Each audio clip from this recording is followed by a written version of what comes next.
This next story has a lot of twists and turns.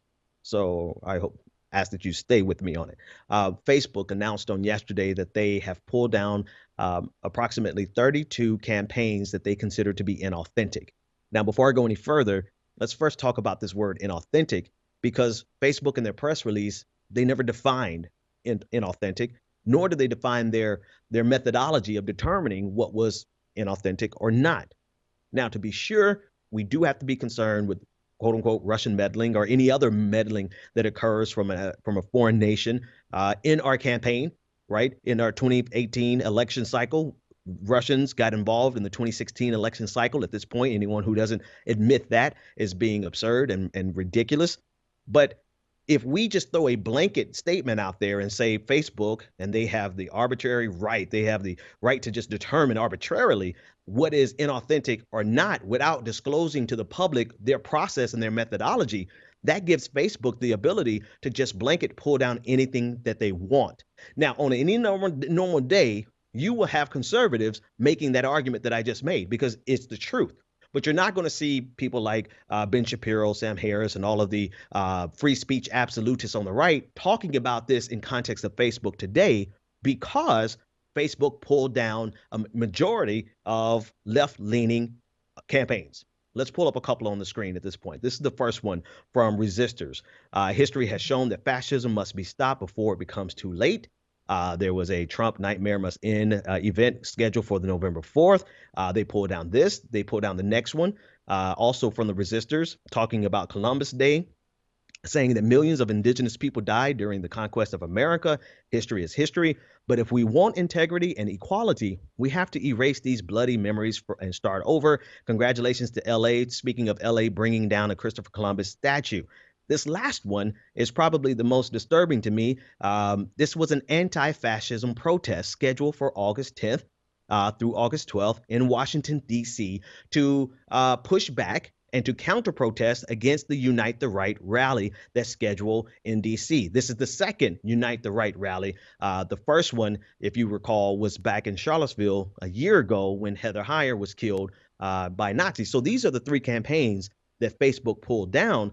And Facebook did not give any kind of indication in terms of their methodology of determining what was inauthentic and even a definition for the word inauthentic. And that's problematic because everything that they pulled down was left leaning. Everything that they pulled down was something that was counteracting the Donald Trump's administration, fascism in general, the Unite the Right rally in specific. And so they've made a blanket statement on left leaning operations and said that they are inauthentic.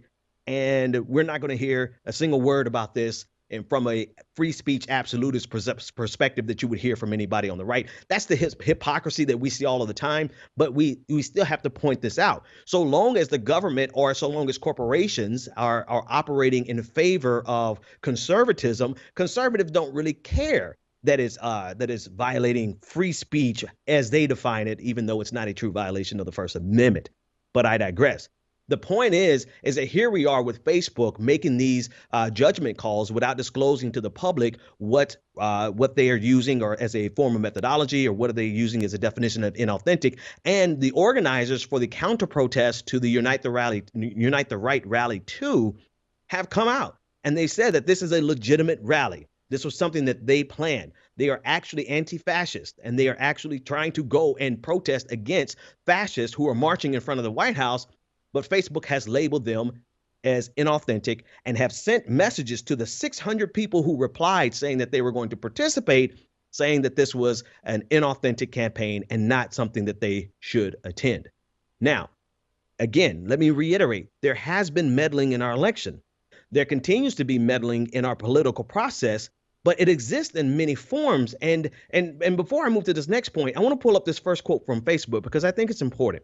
Today, we removed 32 pages and accounts from Facebook and Instagram because they were involved in coordinated, inauthentic behavior. No definition thereof. This kind of behavior is not allowed on Facebook because we don't want people or organizations creating networks or of accounts to mislead others about who they are or what they are doing. Let's go to the next quote. This is what they said. We are still in the very early stages of our investigation and don't have all of the facts. That's it. I don't even want to read anymore. I don't want to read anymore because you don't have all the facts and you haven't revealed your processes to the public. Mind you, this is something that you should have done in 2016, but you didn't do to the benefit of Donald Trump. But now you're doing it again. Now you're doing this to the benefit of Donald Trump. Let me say that again because it's like a bit of irony. In 2016, Facebook did not participate in pulling down things inauthentic, and it benefited Donald Trump.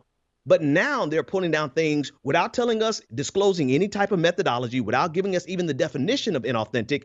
And what they're pulling down is to the benefit of Donald Trump. But I digress. Here's a campaign that we know is fake: the Walk Away campaign.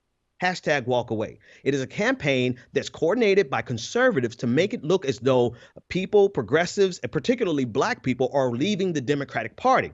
This campaign is so fake and so large that it got all the way to the steps of the Supreme Court. Clarence Thomas's wife, I believe her name is Niecy Turner, Niecy Thomas. I forgot her first name, but she shared images that are fake images of black people who said that they've left the Democratic Party. This is an intentional campaign used to encourage disenfranchisement. Let me say that again. This is a specific campaign coordinated by conservatives to ensure that black people self-disenfranchise by saying, oh, well, I can't really be a Republican, but I'm not going to support the Democrats anymore, so I'm just going to stay home. A net win for conservatism.